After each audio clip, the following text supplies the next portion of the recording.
তেঁতুল পাতা ধারাবাহিকে হঠাৎই প্রধান অভিনেত্রীর চলে যাওয়া, মুখ পরিবর্তনের দিকেই কি এগোচ্ছে ধারাবাহিকটি?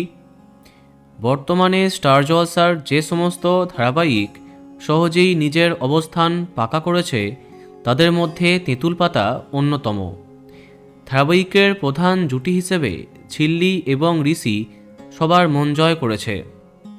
তবে প্রধান জুটি ছাড়াও ধারাবাহিকে অনেক চরিত্র আছে যেগুলি বেশ প্রধান চরিত্র। তেমনই একটি চরিত্রে মুখের পরিবর্তন হতে দেখা যাচ্ছে। তেঁতুল পাতা পরিবারের অন্যতম প্রধান সদস্য অঞ্জলি, যে চরিত্রে আমরা দেখছি জনপ্রিয় টেলি অভিনেত্রী অনিন্দিতা রায়চৌধুরীকে।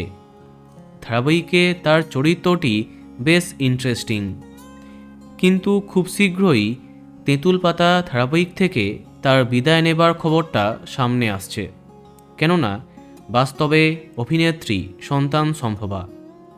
বেশ কদিন আগে স্বামী সুদীপ সরকারের সাথে এই সুখবরটি তিনি জানান। এই বছর মার্চে তাদের কোল আলো করে আসবে তাদের প্রথম সন্তান, তারই অপেক্ষায় তারা। যদিও এখনও তেঁতুল পাতার জন্য শুটিং চালিয়ে যাচ্ছেন অনিন্দিতা, তবে জানা যাচ্ছে তিনি ধারাবাহিক থেকে বিদায় নিলে আরও এক জনপ্রিয় অভিনেত্রীকে সেই চরিত্রে কাস্ট করা হবে। এখন দেখা যাক কি হয়। তো বন্ধুরা, এখন তোমার কি মন্তব্য কমেন্টে জানাতে পারো। আর এই রকমই আরও অনেক ভিডিও পেতে সাবস্ক্রাইব কারেন্ট বস। ধন্যবাদ।